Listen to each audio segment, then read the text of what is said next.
Quand Dieu secoue une vie, ce n'est pas toujours pour la ruiner. C'est souvent pour ôter ce qui l'empêchait d'être vraiment à lui.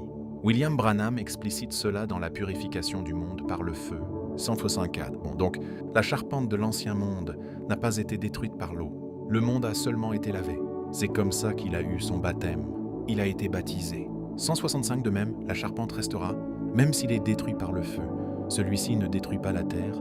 Vous voyez, il ne détruit que le péché qui est dessus. 166, remarquez ici, certains d'entre vous, les spécialistes de la Bible, et en particulier le docteur Dale qui me regarde, remarquez dans Pierre, au chapitre 3, il utilise pour le mot « monde » le mot grec « cosmos » qui veut dire « l'ordre du monde ». La terre passera, les éléments embrasés se dissoudront. Voyez, ça ne veut pas dire que la terre, la planète passera. Mais le monde, cosmos, la politique, les pécheurs, les systèmes, le péché, la maladie, les germes, tout ce qui est faux, ça passera. 167, une fois Dieu a ébranlé la terre. Et cette fois-ci, il ébranlera les cieux. Voyez, car nous recevons un royaume inébranlable. C'est un royaume éternel.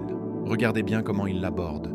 168, remarquez, ici, Pierre dit, « Et embrasés, ils se dissoudront, et les œuvres qu'elles renferment seront consumées, pas la planète.